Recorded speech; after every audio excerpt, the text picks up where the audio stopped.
Bom, galera, a gente tem que entender também agora pontos de entrada bons para operação. E para isso a gente tem que entender o que são pontos pivôs e como que a gente usa eles a nosso favor.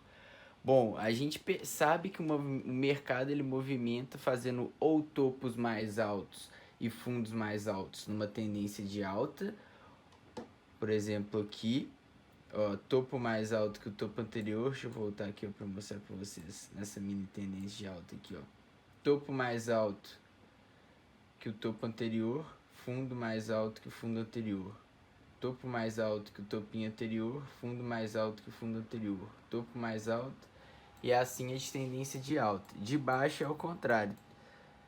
Topo mais baixo, fundo mais baixo do que o anterior. Isso dá sequência a uma tendência de baixa. E também temos a lateralidade, que ele fica batendo no suporte, resistência e sambando aqui até romper para algum lado, igual a gente pode observar nesse caso aqui, ó, que fez um caixotinho nessa região aqui.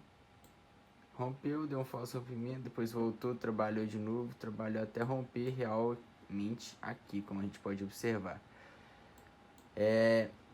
A gente, para fazer esse tipo de análise para um investimento mais de longo prazo, a gente precisa de um tempo gráfico maior. Eu tô aqui na Magalu, 30 minutos. E vocês precisam entender que esses topos e fundos, esses high lows, que seria basicamente isso em inglês, topo mais alto e topo mais fundo, e fundo mais fundo, e vice-versa, né? Tem dos dois. Esses pontos aqui, eles são chamados de ponto pivô também, só que o pivô mais importante do movimento é o pivô que ainda não foi testado. Por exemplo, aqui é um ponto pivô importante para esse movimento aqui e aqui também, para esse range que está aqui, ó. Aqui tem um ponto pivô importante, aqui um outro ponto pivô. Por exemplo, quando está numa tendência de alta, igual a gente está numa mini tendência de alta aqui, a gente vai formando pivôs mais altos. Ou seja, quando começa a perder esses pivôs e os pivôs de alta começam a segurar, porque o mercado trabalha desses pontos em esses pontos, de pivô em pivô. Aí você pode pegar uns importantes também, porque quando esse segura, por exemplo, começa a segurar aqui, começa a romper os pivôs de baixa, que eles estão vindo numa sequência ascendente, aí você fica bem esperto se tiver comprado, porque significa que o mercado tá dando a entender que a tendência está indo para baixo, porque ele está fazendo fundos e topos mais fundos que os topos anteriores também, menores. E a gente tem que aprender aqui também, ó, a fazer a análise macro, né, do mercado. Então vamos pegar aqui o movimento. A gente claramente está percebendo aqui que a Magalu, num tempo gráfico alto de 30 minutos, tá numa tendência de baixa aqui, ó. Aí a gente pode até marcar um canal, que seria, a gente pode marcar ele daqui. Um canalzinho que ele tá fazendo aqui, ó, de baixa. O canal ele é mais paralelo, tá, galera? Ele teria que ser assim, ó. Se fosse o canal aqui desse movimento, que senão já vira cunha, já vira outra coisa também que a gente vai falar ainda pra frente. Que aí, ó, como é que ele movimenta. Ele anda dentro de um canal de baixa, por exemplo. Nesse momento aqui, ó, aconteceu alguma coisa que os vendedores quiseram botar muita pressão de venda e ainda mandaram o preço mais fortemente para baixo. E quando rompeu essa linha aqui do canal, veja como é que ela era suporte, estava trabalhando como suporte, ó, uma, duas, três vezes, e quando rompeu virou resistência, veio aqui, agora veio aqui, testou de novo, olha que interessante. E os pivôs muito importantes também, galera, de mais de longo prazo assim, são esses mais que o mercado não veio trabalhar depois, que a gente pode usar isso de resistência também e de suporte quando é embaixo também, ó. Por exemplo, quando o mercado estava trabalhando aqui, sem contar que ele ainda veio para cá. Esse pivô aqui, ó, ele era muito importante, ó. Ele já estava muito importante. E olha como é que o mercado veio exatamente nesse pivô aqui, ó. Olha como é que ele veio e trabalhou quando ele veio. E rompeu ele e virou uma resistência para dar seguimento à continuidade de tendência de baixa. E olha, se a gente pegar numa tendência mais macro ainda, olha que interessante isso aqui, ó. A gente estava trabalhando dentro de uma região mais macro de lateralização. E foi exatamente a região que rompeu aqui. A gente poderia, como a gente já estudou anteriormente, né? Ó, pegar 15% de alvo desde a entrada. A gente poderia pegar um pullback depois que rompeu. 15% seria nosso alvo. Não bateu ainda.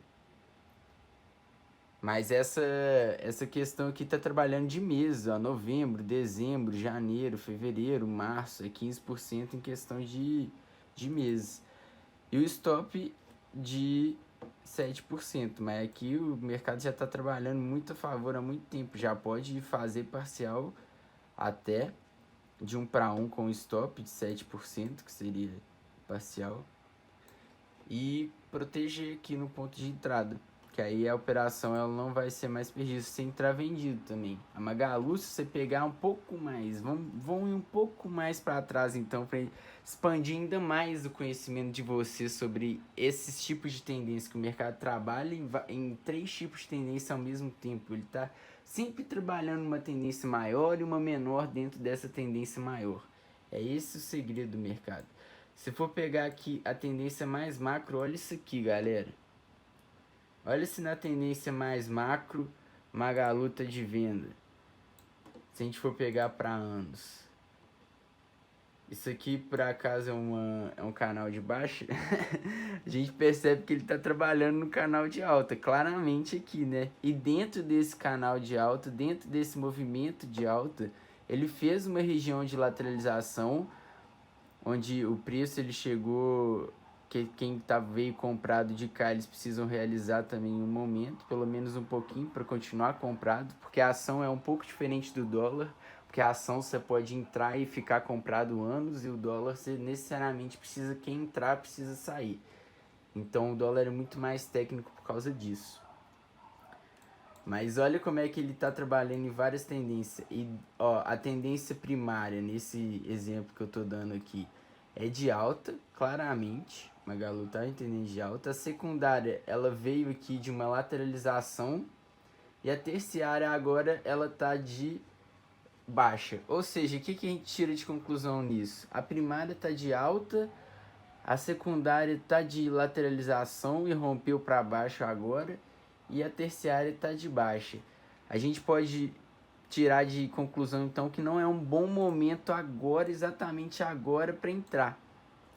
A gente pode esperar ele vir aqui fazer um teste nesse canal, ou quando ele romper essa linha de tendência aqui de baixa, aí ele já vai mudar a tendência de baixa terciária para alta, ou pelo menos mudar a tendência que não vai ser mais de baixa, e ganhar essa lateralização aqui, começar a formar, quando ele começar igual ele fez aqui, só que num período mais macro, nos movimentos maiores, formar topo mais alto que o topo anterior e fundo mais alto que fundo anterior, a gente já tem uma tendência aí de alta e já é ponto de entrada. Já entrar, rompeu e pegou tendência de alta, tem que ficar esperto em entrar, porque lembrando, quem que manda mais é a tendência primária, quem manda mais ou menos é a tendência secundária, e quem manda bem pouco é a tendência terciária no longo prazo, que a gente está falando aí também. Então, se você souber disso, você já expande e está na frente de muita gente que não faz esse tipo de análise, que é muito importante você fazer, pelo menos se for fazer uma operação entre duas, a favor do seu movimento ali, né, da sua operação, com payoff bom. Mas aqui para montagem de posição, você já sabe quando e sair da operação também, que você tem que ter um stop, é quando ele perde a tendência mais macro de alta, que é muito difícil ele perder, tá? Muito difícil. Porque ele vai trabalhando aqui e tá em rumo ascendente aí nos próximos anos, né? Que a gente tá falando aqui de análise para anos. Então tem que ficar esperto e ligado com isso aí. E dá para trabalhar isso em vários tempos gráficos. Isso você deve usar em todo tipo de análise que você for fazer no mercado financeiro. E assim você pode saber também quando você vai aumentar sua mão com um preço bom para você aumentar, comprar mais, já fazer algumas parciais para isolar o seu médio. Por exemplo, você entrou com 10 mil reais, você teve lucro de 10%, sai com alguma parte do seu lucro e joga seu preço para baixo. E depois você procura novas entradas e assim vai acumulando com seu próprio lucro, você vai expandindo seu próprio capital. E isso é muito interessante. Então, aqui também, olha, um ponto pivô, só para deixar claro aqui, para não deixar mais dúvidas, esse é um ponto pivô muito interessante, ó. Muito interessante. Se perder ele aqui, a gente já não tá mais interessado em comprar. Deixa reto, né?